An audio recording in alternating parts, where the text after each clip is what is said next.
Bismillahirrahmanirrahim. Assalamualaikum warahmatullahi wabarakatuh. Innal hamdalillah nahmaduhu wa nasta'inuhu wa nastaghfiruh wa na'udzu billahi min shururi anfusina wa sayyiati a'malina. May yahdihillahu fala mudilla lahu wa may yudlil fala hadiya lahu.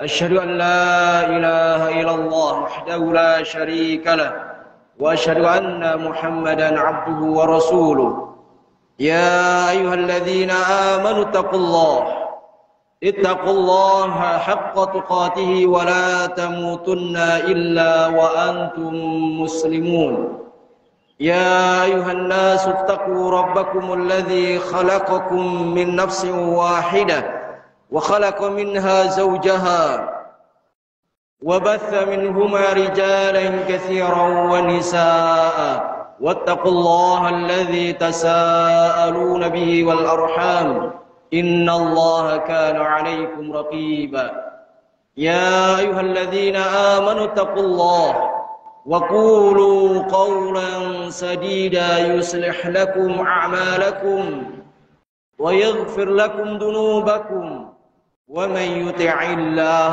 ورسوله فقد فاز فوزا عظيما أما بعد فإن أصدق الحديث كتاب الله وخير الهدي هدي محمد صلى الله عليه وسلم وشر الأمور محدثاتها فإن كل محدثة بدعة وكل بدعة ضلالة وكل ضلالة في النار اللهم إني أعوذ بك أن أشرك بك شيئا أعلم وأستغفرك لما لا أعلم اللهم لا سهل إلا ما جعلته سهلا وأنت تجعل الحزن إذا شئت سهلا جماعة رحمني ورحمكم الله جميعا. Alhamdulillah, kita bersyukur kepada Allah Azza wa Jalla di pagi ini, di awal dari bulan Ramadan. Allah Subhanahu wa Ta'ala memberikan kita kesempatan untuk senantiasa menghilangkan kejahilan-kejahilan yang ada pada kita dengan dimudahkan kita mendatangi majlis ilmu. Terlebih ini di awal bulan Ramadan, mumpung masih kita setar di bulan Ramadan, supaya waktu-waktunya di bulan Ramadan itu bermanfaat, maka planninglah waktu itu supaya nanti waktu-waktu yang berjalan selama di bulan Ramadan itu ada manfaatnya, bernilai pahala di sisi Allah Tabaraka wa Ta'ala. Ingat jamaah hadakumullahu jami'ah, bahwa Allah Subhanahu wa Ta'ala mensyariatkan untuk hambanya berpuasa di bulan Ramadan selama 1 bulan itu untuk ibadah, bukan sekedar menghabiskan waktu kita selesai puasa di bulan Ramadan. Kalau tujuan kita puasa itu hanya sekedar menghabiskan waktu, itu mudah. Dari bangun tidur, kita sahur, selesai sahur kita sholat subuh, selesai sholat subuh kita jalan-jalan, sampai jam 8, jam 9 kita pulang istirahat tidur. Karena ngantuk dan capek. Zuhur kita bangun tidur kita sholat, selesai sholat tidur lagi karena waktu istirahat siang. Selesai asar, ngabuburit sampai maghrib, selesai sudah, habis waktu. Nah, jadi disyaratkan kita berpuasa Ramadan itu bukan sekedar menghabiskan waktu, tapi bagaimana mengisi waktu itu dengan ibadah kepada Allah Tabaraka wa Ta'ala. Terlebih di bulan Ramadan, ala syahrul Ramadan unzila fihil Quran, Bulan Ramadan adalah bulan diturunkan Al-Quran. Maka kesempatan kita untuk memperbanyak membaca Al-Quran. Supaya kita juga semangat, ada target. Target. Kita sehari mau menyelesaikan berapa juz. Nah, Imam Syafi'i sehari 2 kali khatam. Berarti sebulan berapa? 60. Kita paling tidak 6-nya saja sudah luar biasa. Tidak ada puluhannya. Nah, itulah para salaf. Iya. Yeah. Kenapa? Salaf itu diantara kelebihan mereka memang tahu bahwa bulan Ramadan bulan mulia sehingga mereka tidak kerja. Jadi sebulan mereka tidak kerja memang khusus untuk ibadah kepada Allah. Kalau kita kerja demi Idul Fitri, sehingga beda. Nah, maka targetkan. Kalau sudah tahu target secara global, sehari kita berapa juz? 6 dibagi dalam sehari. Anggaplah 2 juz. 2 juz itu berarti 20 lembar. 20 lembar kita bagi 24 jam. Berapa sudah? Nah, taib jamaah hadakumullahu jami'an. Kita lanjutkan pembahasan kitab kita, khud aqidataka minal kitabi was sunnati sahihah. Ambillah akidahmu dari Al-Quran dan sunnah yang sahih dari Nabi sallallahu alaihi wasallam. Kita masuk di bab yang baru. Nah, syirkul asghar. Asyirkul asghar. Sudah ketemu? Kitabnya aja hilang. Asyirkul asghar. Syirik yang kecil. Menunjukkan bahwa kesyirikan itu terbagi 2. Syirik besar dan syirik kecil. Apa bedanya? Syirik besar itu mengeluarkan pelakunya dari Islam. Yang kedua, menggugurkan semua amalan yang telah dia lakukan sebelum berbuat kesyirikan. Bertahun-tahun dia tumpuk pahala.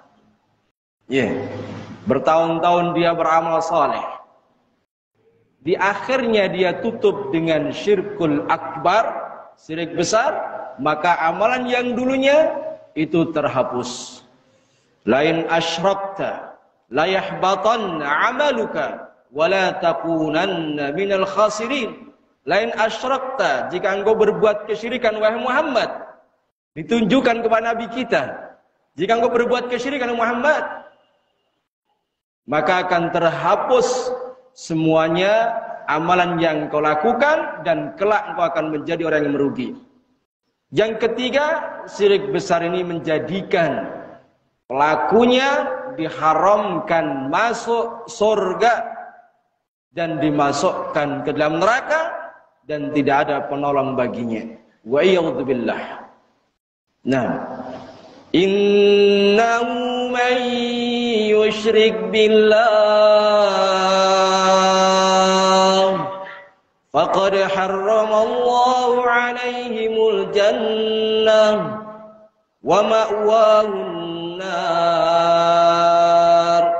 wa ma lidh-dhalimin min ansar.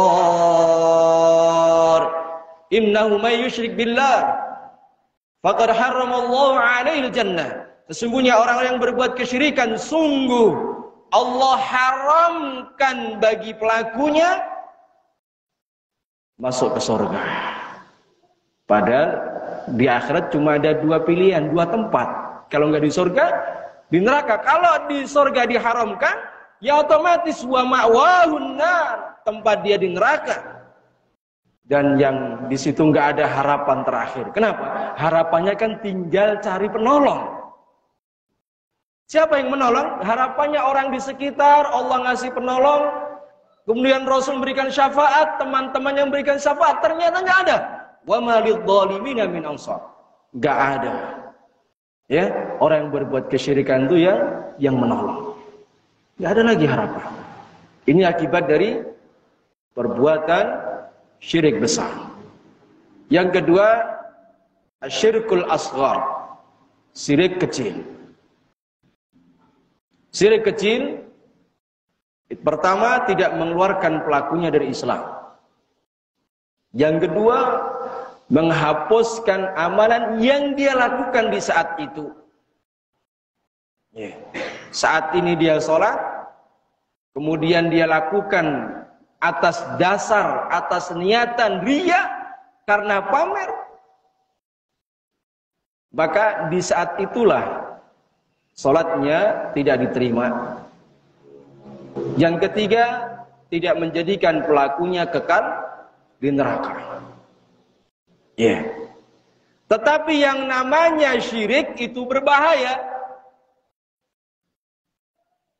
Besar maupun kecil, yang namanya kesyirikan itu berbahaya. Kita tidak ingin beramal hanya sekedar capek. Amilatun nasibah tasla naron hamiyah. Amilatun nasibah, beramal cuma nasibah, capek saja. Kalau sekedar capek tidak masalah, pijet rampung. Masalahnya bukan sekedar capek. Tasla naron hamiyah, ujung-ujungnya diseret ke neraka. Coba kalau cuma jenengan, anggaplah kita mungkin ada yang berbuat jahat, nyuri barang, digotong-gotong, sudah dapat di perjalanan, ternyata ketahuan, sudah capek-capek bawa barang, ternyata ketahuan barangnya ditinggal, lari kenceng sampai rumah capek sambat, sekedar capek nggak masalah, pijet selesai. Cuman masalahnya besok kedatangan polisi, di penjara 2 tahun. Kalau sekedar capek selesai. Nah ini sama, nggak sekedar amilatun nasibah, nggak sekedar beramal, berbuat, beramal saleh, nggak sekedar itu dia capek. Tapi masalahnya setelahnya itu ujung-ujungnya diseret ke neraka. Sehingga jangan terjebak istilah besar dan kecil. Tapi ingat, segala macam bentuk kesyirikan itu berbahaya. Allah ingatkan tidak akan diampuni. Inna Allah la yaghfiru an yushraka bih wa yaghfiru ma duna dzalika liman yasha. Wa man yusyrik billahi faqad dhalla dhalalan ba'ida. Sesungguhnya orang-orang yang yusyrik billah, berbuat kesyirikan, innallaha la yaghfir, Allah tidak akan mengampuni dosa kesyirikan. Allah tidak akan mengampuni dosa kesyirikan. Dan ini Allah kabarkan dengan tegas. Allah tidak akan mengampuni dosa kesyirikan. Tetapi Allah tabaraka wa ta'ala mengampuni dosa-dosa selain kesyirikan, cuman ada tanda kutipnya. Siapa yang diampuni? Liman yasha, hanya yang dikehendaki. Bisa jadi Allah tegaskan kesyirikan tidak diampuni. Yang kedua, selain kesyirikan Allah juga tidak akan ampuni. Allah hanya mengampuni orang-orang yang diinginkan saja. Sehingga jangan zina, khamr, kan penting nggak syirik. Nah, iya kalau penting nggak syirik, tapi kalau antum tidak termasuk orang yang dikehendaki diampuni, itu sama. Wa may yusyrik billah faqad dhalla dhalalan ba'ida. Dan barang siapa yang dia menyekutukan Allah, Allah tegaskan dhalalan ba'ida, sungguh dia telah tersesat dengan kesesatan yang sangat jauh. Sehingga saking jauhnya, sesatnya orang yang berbuat kesyirikan, orang yang menerangkan tentang tauhid, agar kembali kepada tauhid, bahwa kesyirikan yang dia lakukan itulah kesalahan, penyimpangan, Allah tidak ampuni, Allah ancam. Saking sesatnya jauh, itu jadikan sebagai keyakinan. Saking jauhnya. Coba kalau orang sudah melakukan perjalanan, sesatnya udah jauh, iya, antara timur dan barat, sudah tidak ketemu lagi, dibilangi, ya ngeyel, jalan antum tuh salah, iya, ke Kalimantan tidak lewat sini, ya lewat sini, iya, karena saking jauhnya, sehingga saking jauhnya dia tersesat dari jalan Shiratal Mustaqim, siapapun yang menerangkan bisa masuk penjara, bisa diusir, minimal didiamkan. Saking jauhnya, sehingga kesesatan yang dia lakukan itu dijadikan sebagai akidah dia, keyakinan dia. Wa iyadzubillah. Jamaah hadakumullahu jami'ah. Kita lihat pertanyaan yang beliau sebutkan dalam risalah ini, ma huwa syirkul asghar? Apa syirik kecil itu? Beliau sebutkan syirik kecil bukan definisinya, tetapi disebutkan contohnya. Karena sebagai pemula lebih mudah. Asyirkul asgharu huwa riya. Syirik kecil itu adalah riya. Dia beramal untuk selain Allah tabaraka wa ta'ala. Dia beramal tujuannya supaya dilihat orang lain. Dia beramal untuk manusia. Nah, dan ini tabiat manusia. Senang dipuji, senang diorangkan, bangga dengan amalannya. Itu tabiat manusia. Mengambil bagian dari Allah tabaraka wa ta'ala.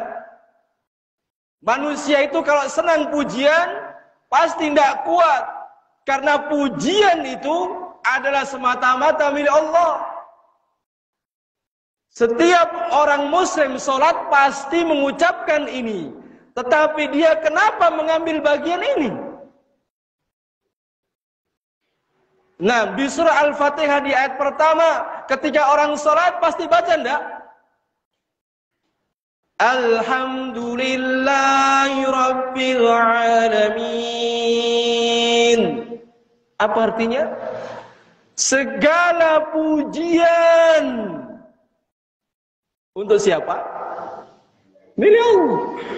Alhamdulillah, alif lam itu maknanya al-istighraqiyah. Semua pujian, baik itu hanya milik Allah. Nah, iya kan? Alhamdulillahi Rabbil Alamin. Segala pujian itu lillah, hanya milik Allah, Rabb semesta alam. Maka siapa yang mengambil pujian pasti tidak kuat. Maka Rasul sallallahu alaihi wasallam mengabarkan ketika ada seorang yang memuji amalan Anda, kebaikan Anda di depan Anda, ambil pasir taruh di mukanya. Kenapa? Itu membahayakan diri Anda.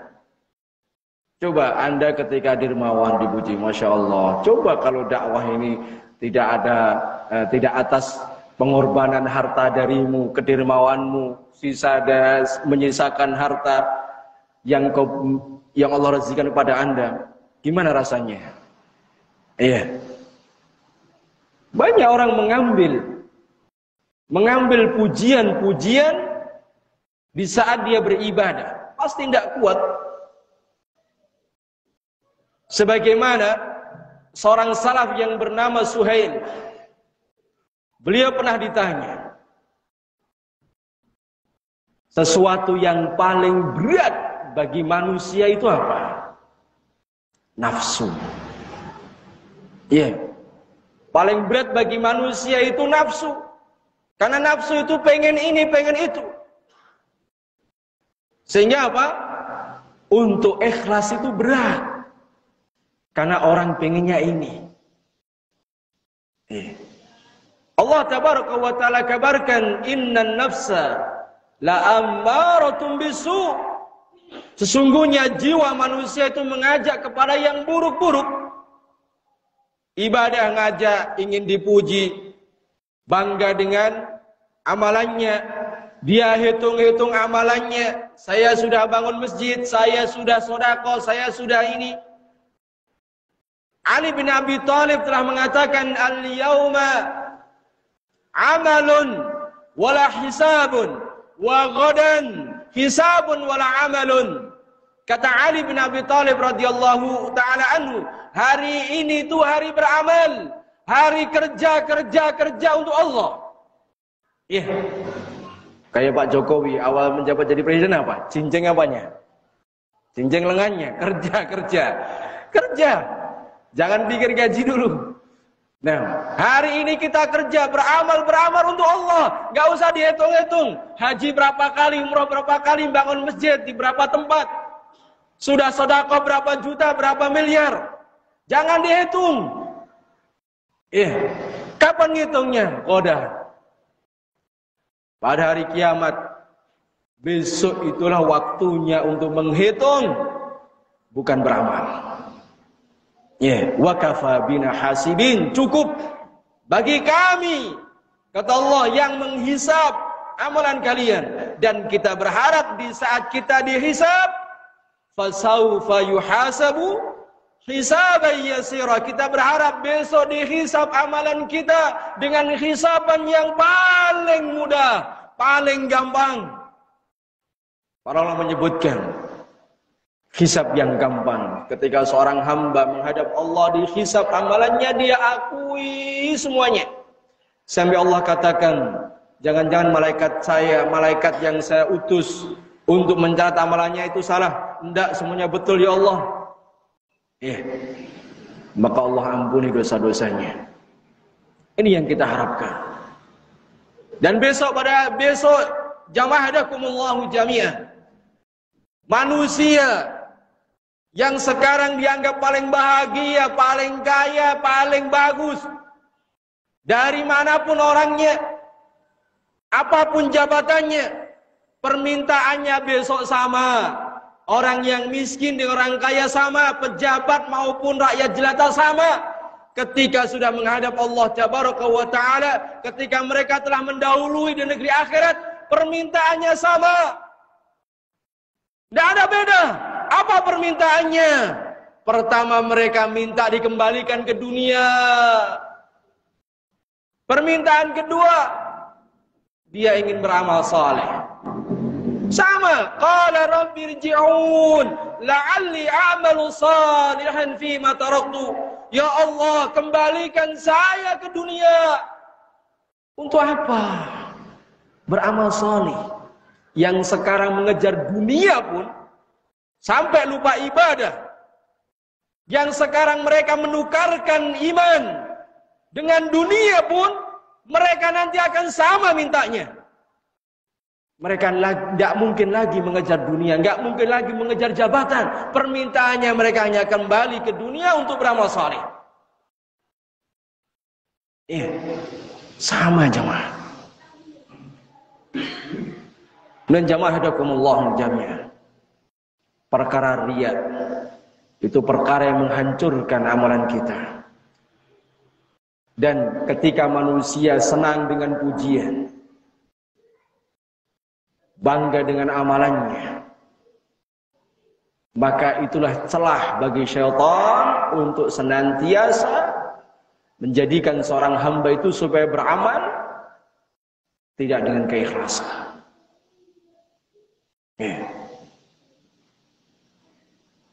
Karena memang syaitan, dia telah bersumpah kepada Allah Tabaraka wa Ta'ala untuk menyesatkan manusia dari jalan Shiratal Mustaqim. Setan bersumpah kepada Allah Tabaraka wa Ta'ala agar manusia itu beribadah tetapi tidak dasar keikhlasan.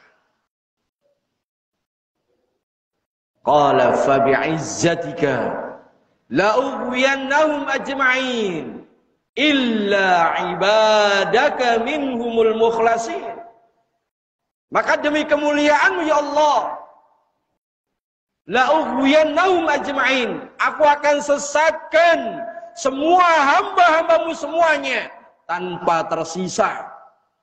Kita, anak-anak kita, keturunan kita, itu pun sudah menjadi sasaran siapa? Ya. Akan sesatkan semua. Cuman syaitan telah menghabarkan kelemahannya. Saya tidak mungkin bisa menyesatkan orang yang beribadah atas dasar keikhlasan. Itu kelemahan syaitan. Cuman ikhlas ini yang berat. Karena ikhlas itu bukan di lisan. Ikhlas itu di hati.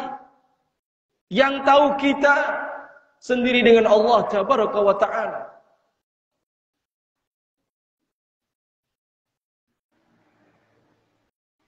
Nah, semoga Allah Tabaraka wa Ta'ala jaga hati-hati kita dari hati yang beribadah dengan riya. Rasul sallallahu alaihi wasallam mengajarkan kepada kita satu doa. Kata beliau, barang siapa yang membaca doa ini, maka dia akan terselamatkan dari syirik kecil, terselamatkan dari riya, terselamatkan dari beramal untuk tujuan-tujuan dunia.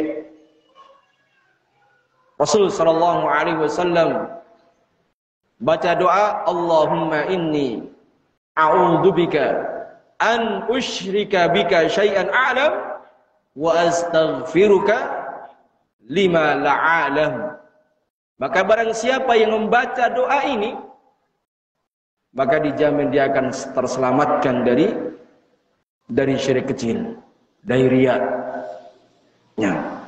Karena riya, pamer, bangga, mencari kedudukan, ya, itu memang tabiat manusia. Tetapi orang yang muwahhid, orang yang bertauhid kepada Allah, yang tulus ibadahnya kepada Allah, ini akan berusaha untuk dijauhkan. Ya. Menentang ini. Pamer, disingkirkan.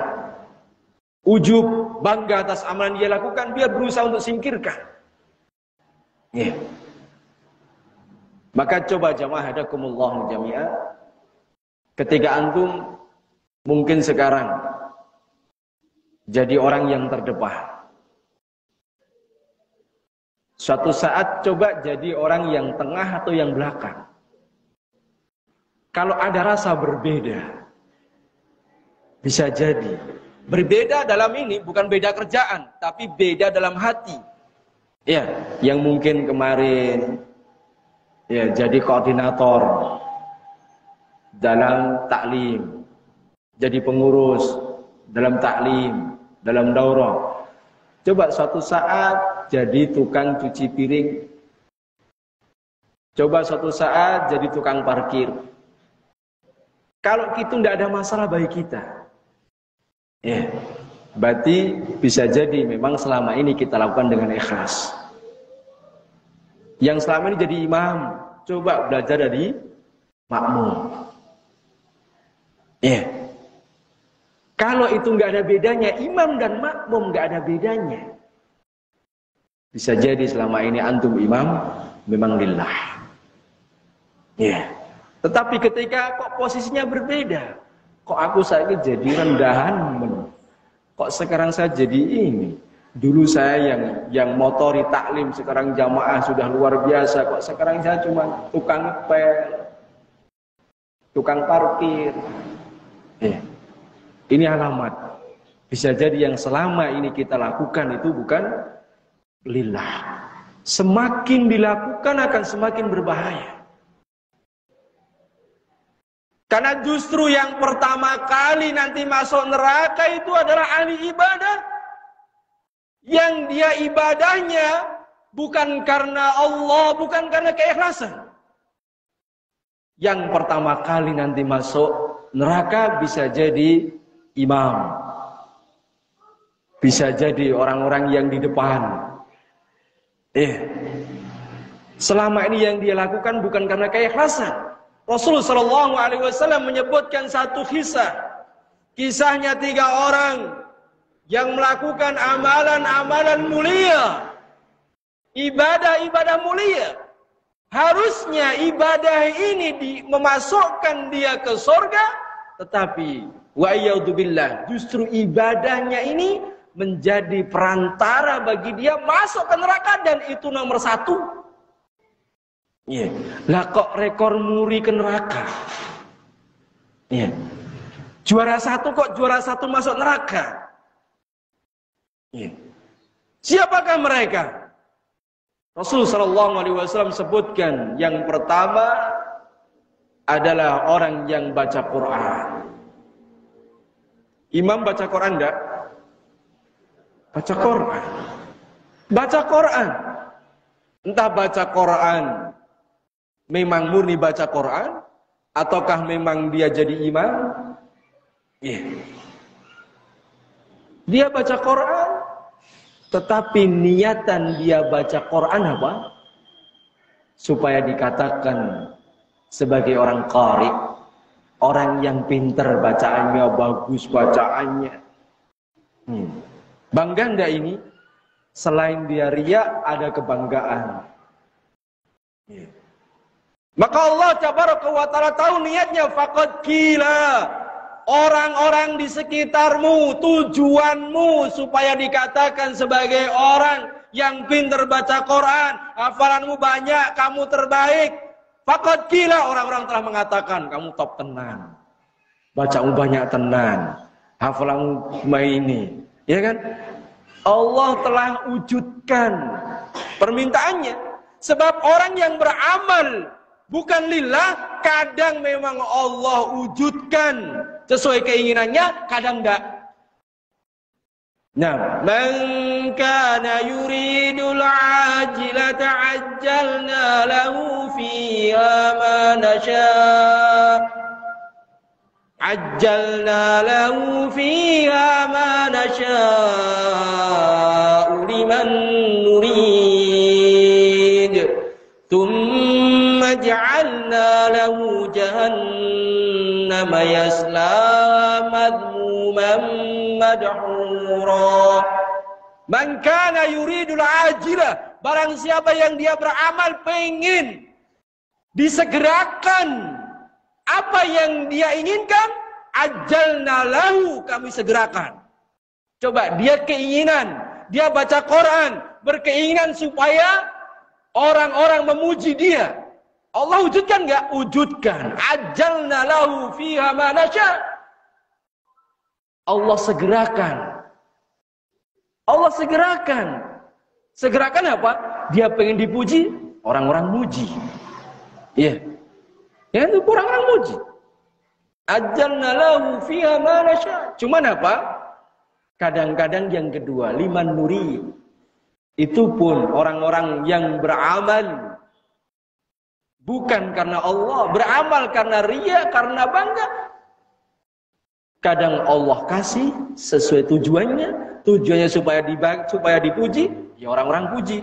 Cuman kadang dia nggak dapat, akhirnya apa? Kecewa. Wah, pengen ini, ternyata apa? Tidak ada satu orang pun yang memuji. Bahkan sebaliknya, ya, bukan pujian tapi cemoohan. Atau dengan isyarat. Yang sekarang di bulan Ramadan kan banyak imam-imam, ya kan? Banyak imam-imam, banyak kultum-kultum kan gitu. Dia ternyata dapat jatah imam. Dia berusaha, bacanya baik, baca panjang, tetapi tujuan dia imam ini apa? Riya. Harapannya nanti setelah selesai dia mengimami sholat tarawih, ada orang-orang yang acung jempol. ngasih pujian. Ya. Ada harapan itu. Ternyata setelah dia imam sholat tarawih dapat 4 rakaat karena memang bacaannya bagus tapi lelet. Akhirnya orang-orang pada pergi. Ini isyarat bagi dia. Ini apa? Ternyata orang-orang justru mencela dia. Ya, gara-gara antum imam bacaannya panjang, sudah pelan-pelan, akhirnya jamaah pada pergi. Padahal harapannya dia apa? Setelah dia selesai dari mengimami sholat tarawih, mendapatkan pujian. Ternyata mas sebaliknya. Kadang dia dapatkan apa yang dia inginkan sesuai, tapi kadang enggak. Ya, seperti seorang pemuda, ini kan rata-rata kan tarawih pada ke masjid. Yang cewek pengen ketemu yang laki ketemu yang cewek. Ternyata sudah semangat pakai parfum, dandan yang medit, sholat yang khusyuk. Ternyata yang perempuan gak datang karena sakit. Kecewa akhirnya. Dilihat-lihat gak datang, dia gak datang. Kadang dia dapatkan, kadang enggak. Itulah kalau niatan dunia. Nah, cuman di akhirnya Allah tabaraka wa ta'ala siapkan jahannam. Yaslaha, Allah akan seret dia ke neraka. Itu buah akhirnya orang yang dia beramal karena ria, karena tujuannya bukan untuk Allah. Dia kadang dapat, kadang enggak, tetapi di akhirat pasti Allah seret ke neraka. Itu buah akhir daripada orang yang beramal tidak dasar keikhlasan. Dan ikhlas itu berat jemaah. Nah, beliau berdalil bahwa syirik kecil itu contohnya riya. Beliau berdalil faman kana yarju liqa'a rabbi falyamal 'amalan shalihan wa la yusyrik bi ibadati rabbih ahada. Nah, faman kana yarju liqa'a rabbi, barang siapa yang dia berharap perjumpaan di akhirat dengan Rabbnya, dengan 2 syarat. Syarat pertama apa? Falyamal amalan shalihan. Hendaknya dia beramal amalan salih. Iya. Yeah. Amalan salih. Dikatakan amalan itu salih kalau itu sesuai dengan cara yang diajarkan Nabi sallallahu alaihi wasallam. Yang kedua, syarat kita bisa berjumpa dengan Allah, melihat wajah Allah. Syarat yang kedua apa? Wala yusyrik bi ibadati rabbih ahada. Tidak berbuat kesyirikan kepada Allah di saat dia melakukan ibadah. 2 syarat ini jemaah. Siapa yang mengumumkan? Allah. Ibarat antum, siapa yang ingin hadiah mobilio dengan plat masih putih, tulisan merah, masih rayanan, ada nggak syarat? Atau cuma-cuma semua yang datang ini mesti ada? Ada syarat. Itu pun kita. Dan syaratnya kita pun pasti yang mendapatkan ini bukan sekedar semata-mata orang, tapi mesti jenengan milih yang berkualitas. Ya kan? Yang dapat ini ada syaratnya, dan syarat itu siapa yang memenuhi pasti dapat. Nah, demikian juga Allah tabaraka wa ta'ala umumkan, siapa yang dia ingin berjumpa dengan saya, karena tidak ada kenikmatan yang paling nikmat di akhirat kecuali melihat wajah Rabbnya. Padahal masuk surga saja itu sudah nikmat. Selamat dari neraka saja sudah nikmat, meskipun belum masuk surga. Ya kan? Sebagaimana disebutkan dalam hadis yang panjang, ada orang yang dia terakhir dientaskan ke neraka, masuk surga belum? Belum, cuma ingin ya Allah, saya cuma di situ saja. Itu udah luar biasa nikmatnya, apalagi masuk.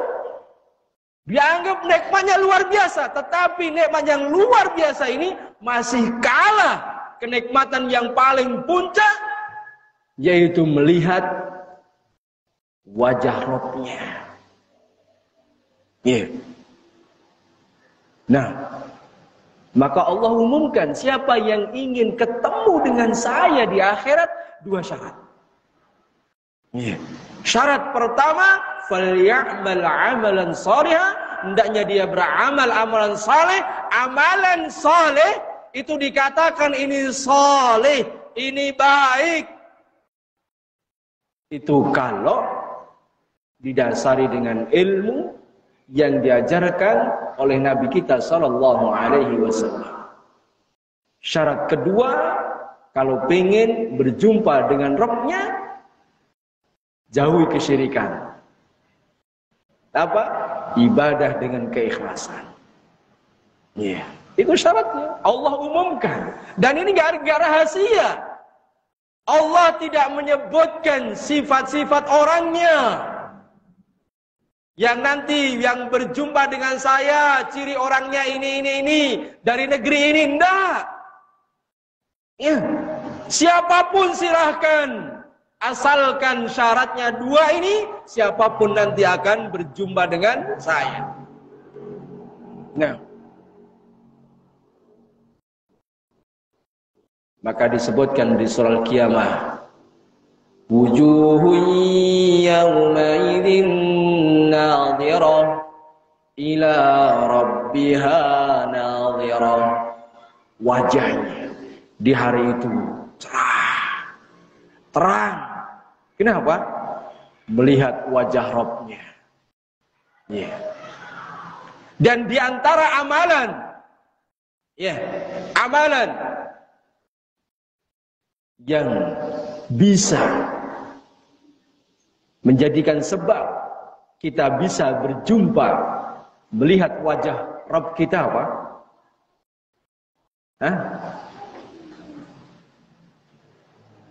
Berpuasa. Berpuasa.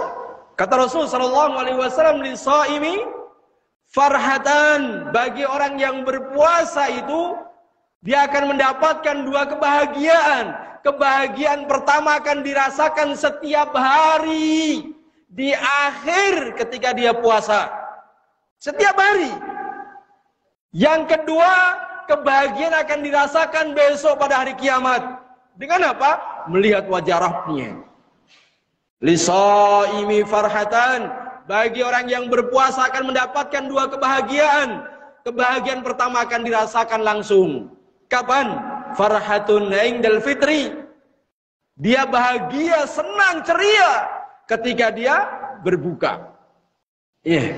Ini bagi orang yang nggak berpuasa biasa aja. Bagi orang yang berpuasa 2 menit itu hati itu berbunga-bunga. Senang sekali. Apalagi sudah berbunga-bunga, dicepake sesuai nafsu. Luar biasa. Bahkan bisa jadi marah itu Kang Muadzin, jangan ada. Saking senangnya. Tukang adzan pun juga sudah di sini.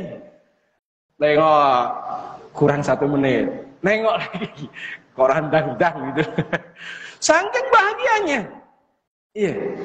Itu baru berbuka. Besok pada hari kiamat, farhatun inda liqa'i rabbi. Bahagia, senang, ceria ketika di hari kiamat dia diberikan kesempatan melihat wajah Rabbnya. Amal soleh dengan berpuasa. Cuman puasa itu akan menjadi sebab dia mendapatkan pahala besar melihat Rabbnya dengan 2 syarat. Syaratnya imanan wahtisaban. Man shoma ramadhana imanan wahtisaban ghufira lahu ma taqaddama min dhanbihi. Barang siapa yang dia berpuasa atas dasar iman, sedangkan keimanan itu tidak akan bisa didapatkan kecuali dengan ilmu. Sebab iman itu adalah keyakinan di dalam hati.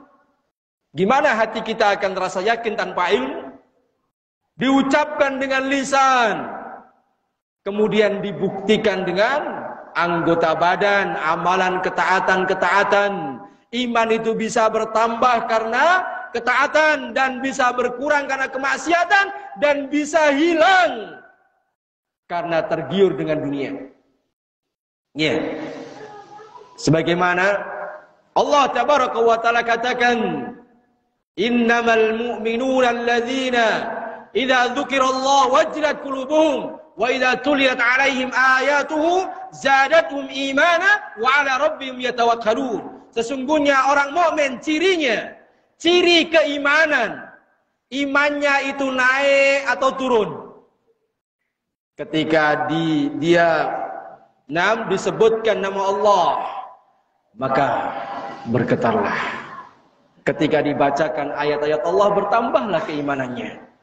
Iman berkurang, bisa bertambah. Berkurang karena kemaksiatan jadi malas. Ya. Kemudian bertambah karena ketaatan-ketaatan. Maka di bulan Ramadan ini adalah waktu paling tepat untuk ngeces iman. Kalau di bulan Ramadan saja iman kita ngelorot, merosot, di mana kalau di luar Ramadan? Ya, setan-setan yang beling-beling itu sudah ditali. Lah kok iman kita tetap merosot? Gimana kalau nanti setelah Idul Fitri? Dikhawatirkan masuk di hadis, imannya bisa hilang.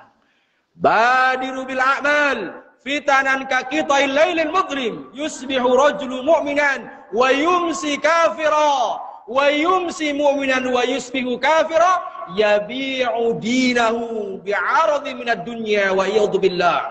Segeralah kalian kerjakan amalan. Ya. Bersegera dalam beramal ini ciri tanda imannya naik. Bersegera. Nah, bersegera beramal sebab nanti kalau ditunda-tunda, fitnah untuk menghalangi amalan yang akan kita kerjakan itu seperti potongan-potongan malam. Semakin malam semakin gelap. Artinya semakin ditunda amalannya, semakin berat mengerjakan. Ya dikerjakan tapi semakin berat. Ya. Sehingga saking imannya itu lemah. Lemah imannya. Dia mudah tergiur. Yabi'u dinahu bi'aradi minad dunya. Ada orang yang memang yusbihu rajulun mu'minan. Paginya dia mukmin, sorenya kafir. Cuman setengah hari Rasul kabarkan. Jarak perubahan iman itu setengah hari. Sorenya paginya mukmin, sorenya kafir. Atau sebaliknya, sorenya dia kafir, paginya mukmin. Apa sebabnya perubahannya cepat? Yabi'u dinahu bi'aradi minad dunya, karena dia menjual imannya dengan gemerlapnya dunia.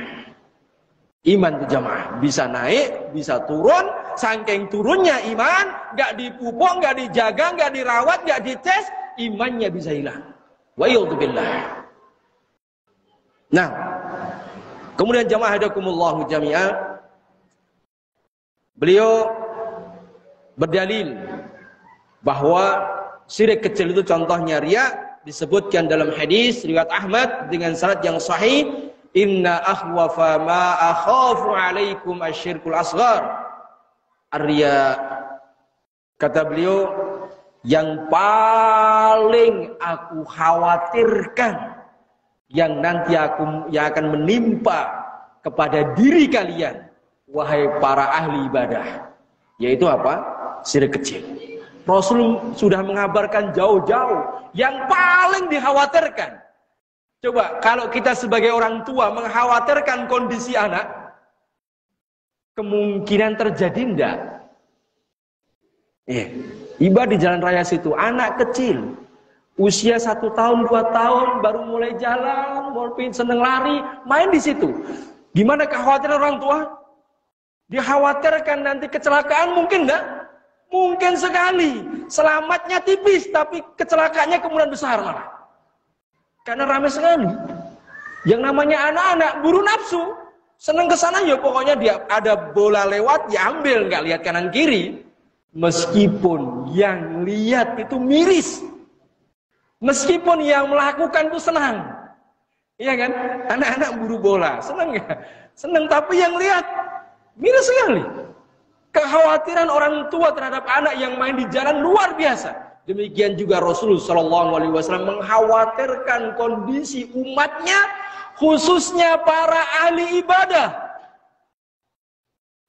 Dikhawatirkan para ahli ibadah dari kalangan umatnya Nabi SAW ibadahnya atas dasar riya. Ternyata betul terjadi. Betul terjadi. Dan riya ini, antara keikhlasan dan riya itu tipis sekali perubahannya. Sampai Rasulullah SAW gambarkan dari keikhlasan menuju riya itu nggak terasa perubahannya.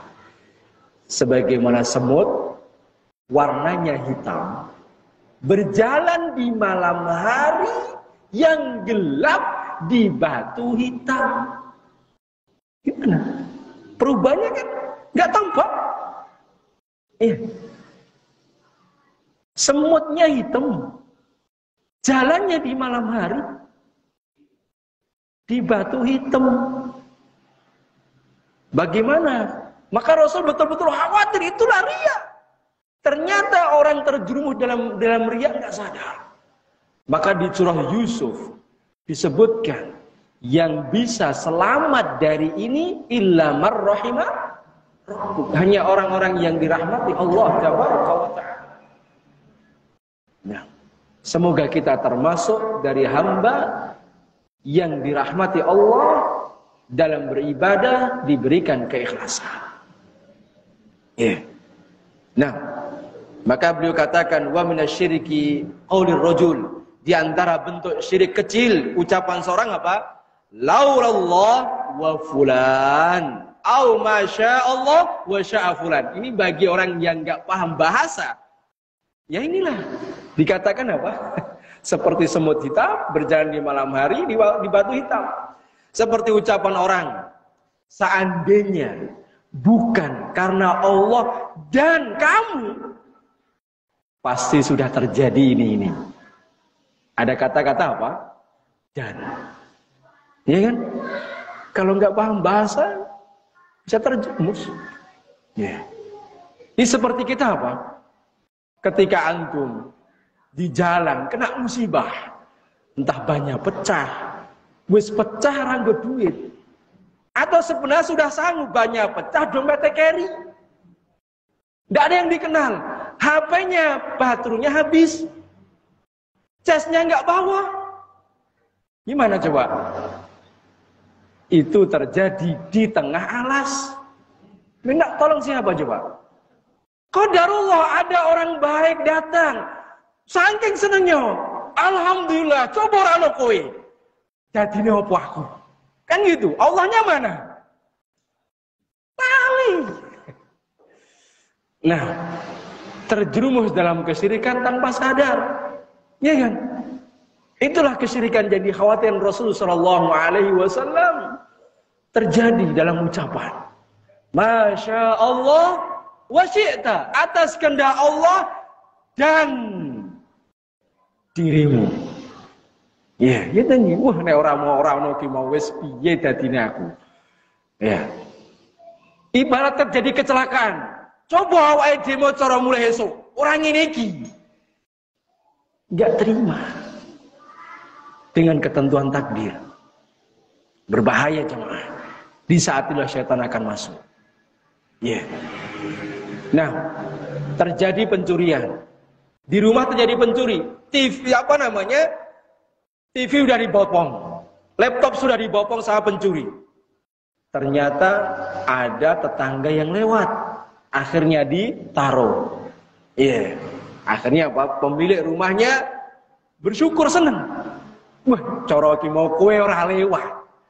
Wis TV ku wis dadi apa? Kesyirikan jamaah. Tanpa disadari. Maka kata Rasul SAW pasti terjadi. Akhwafu ma akhafu alaikum asyirkul asghar, yakni riya. Yang paling aku khawatirkan yang nanti akan menimpa pada diri kalian adalah syirik kecil, yaitu riya. Iya, riya pamer. Nah, maka hati-hati jamaah hadakumullah jami'ah. Ya, kita senantiasa berdoa kepada Allah, senantiasa ngecek hati kita di saat kita ibadah. Semoga dengan senantiasa kita mengoreksi hati kita agar senantiasa tulus, ikhlas kepada Allah Tabaraka wa Ta'ala. Jauhkan dari penyakit-penyakit hati, penyakit-penyakit senang dipuji, penyakit-penyakit pengen di depan. Jauhkan. Itu perusak amalan kita. Nah, mungkin begitu jamaah hadakumullah jami'an. Satu pertanyaan dari beliau. Nah, semoga kita bisa mengambil pelajaran yang banyak dari beliau Syekh Muhammad bin Jamil Zainu rahimahullahu ta'ala, dan semoga kita setelah ini menjadi orang yang senantiasa mengoreksi, meneliti hati-hati kita agar senantiasa ikhlas dalam beribadah kepada Allah Tabaraka wa Ta'ala. Nah, karena keikhlasan itu emas. Orang yang ikhlas itu orang yang ajaib. Barangnya antik. Namanya barang antik itu dicari susah, kalau dapat harganya mahal. Nah, jadilah barang antik.